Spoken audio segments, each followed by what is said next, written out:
بطولة الخليج للأندية انتهى الدور الأول، تقييمك لهذا الدور؟ في البداية بسم الله الرحمن الرحيم والصلاة والسلام على رسول الله. بشك خليج الأندية بالشكل الجديد في نسختها الثانية بعد التألق الكبير اللي كان موجود في النسخة الماضية.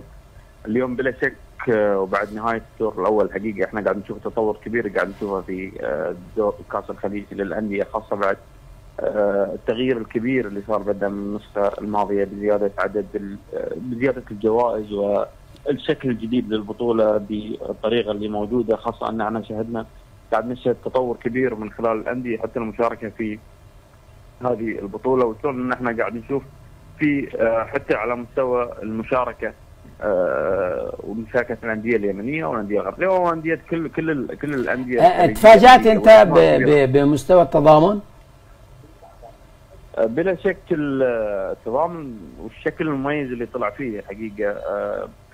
شكل كان مميز، ربما صدم الكثيرين، لكن الكون اللي يطلع عن قرب عن كل ما حصل في نادي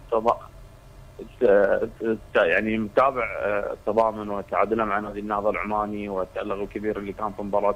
التمييز اللي كان في مباريات الريانه وحتى مباريات الشباب السعودي.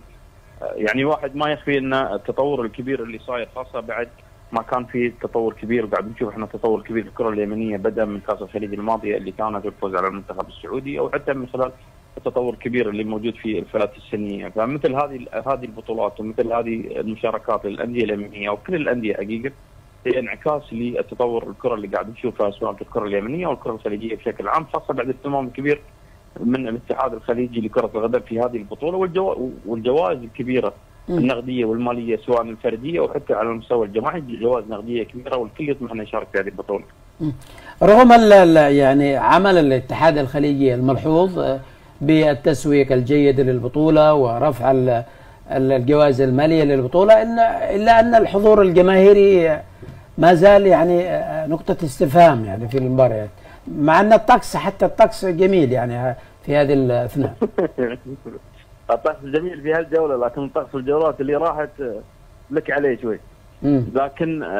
شوف احنا اليوم لو نتكلم حقيقة كون ان البطولة الخليجية تدخل ضمن المباريات اللي قاعد يصير نشوفها مع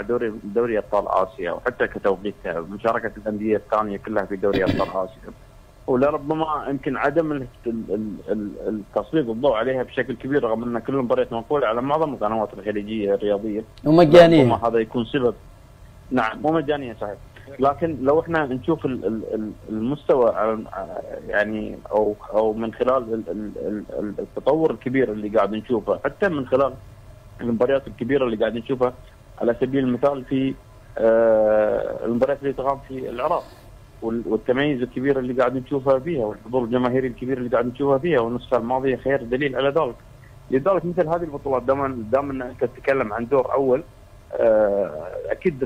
العدد الجماهيري اتوقع انه راح يكون ضعيف، خاصه في ضمن الرزنامه المليانه في الايام الماضيه اللي كانت تقام فيها المباريات، لكن اتوقع انه مع الادوار الثانيه اكيد ان شاء الله راح يكون في اهتمام اكثر وفي حضور جماهيري اكثر واكثر باذن الله.